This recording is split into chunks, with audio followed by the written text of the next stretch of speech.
उन्होंने उनके लिए भी काम किया जो संविधान को गाली देते हैं, जो संविधान की बुराई करते हैं, उनका भी हित छुपा हुआ है। हिंदू कोड बिल से किसका फ़ायदा होता है? हमारे बाबा साहब अम्बेडकर बहुत ही महान हस्ती थे, महामानव थे। उनका ऑरा इतना बड़ा था कि उनके ऑरे के नीचे सभी छुप जाते हैं। वो कौन सा महामानव होगा जिसके पास 32 डिग्रियाँ हों? वो कौन सा महामानव होगा जिसने सबसे ज़्यादा बिल पास कराया हो? वो कौन सा महामानव होगा जिसने जो सबसे ज़्यादा आंदोलन किया हो? वो कौन सा महामानव होगा जिसने जो है इस देश की बैंकिंग व्यवस्था की नींव डाली? द प्रॉब्लम ऑफ रुपीज़ उन्होंने लिखा, थीसिस लिखा, और एंड इट्स सॉल्यूशन। उसी के आधार पर हमारे RBI, reserve bank of India की स्थापना हुई। उन्होंने जो है लेबर एक्ट लिखा।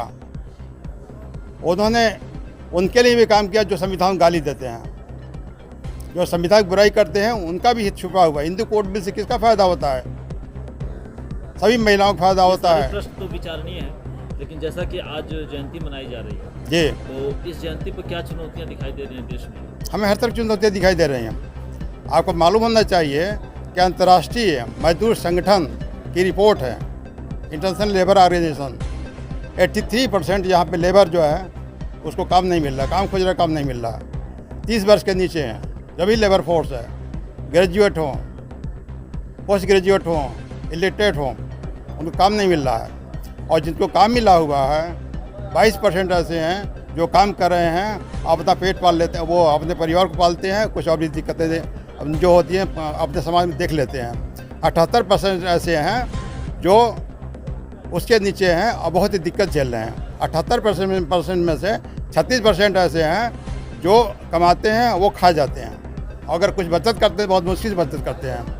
36% ऐसे हैं जो बिल्कुल पैसा बचा ही नहीं पाते हैं। तो ये तो कि स्थिति बहुजनों की ही ऐसी दिखाई दे रही है। यस, बहुजन की ये दिखाई दे रही है। बहुजन को कहा जाता है मुक्ति, डॉक्टर अम्बेडकर साहब को कहा जाता है मुक्तिदाता है। किस नज़रिए से आप देख रहे हैं? बाबा भीमराव अम्बेडकर साहब की आज जयंती पर मैं सभी देशवासियों को हार्दिक बधाई और शुभकामनाएं देता हूं।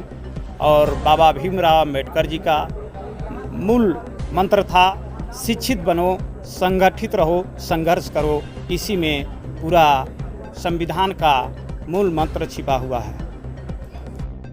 हम आज 14 अप्रैल को अम्बेडकर जयंती मनाते हैं।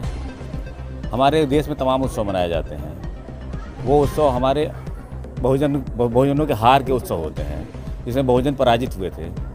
एक उत्सव यही हमारे पास है कि हमारे यहाँ अम्बेडकर पैदा हुए थे, और अगर सच में देखा जाए तो हमारे लिए यही उत्सव है कि अम्बेडकर जी पैदा हुए हमारे यहाँ और उन्होंने सबके लिए काम किया। बहुजनों के लिए काम तो किया ही किया, किसी भी इंसानियत के लिए हर स्तर से काम किया, सहयोग किया कि सब इंसानियत यहाँ पे बनी रहे हिंदुस्तान में, और पूरे दुनिया में उसके लिए उनको सम्मानित किया गया और माना गया उनको कि हाँ, ये इंसान ऐसा है जो सबके लिए सोचता है। तो हमारे देश में हमारे पास एक ही त्यौहार का मौसम है, ये अप्रैल का महीना, खासकर 14 अप्रैल का, यही हमारा एक त्यौहार है। बाकी हमारे त्यौहार सब हमारे हार के त्यौहार हैं। आज देश में ये बताया जा रहा है कि संविधान बचाओ। हाँ, तो हम खतरा महसूस हो रहा है। खतरा महसूस हमें उससे शोषण करते हैं। संविधान का खतरा उन्हीं से है जो हम काम नहीं करना चाहते हैं, और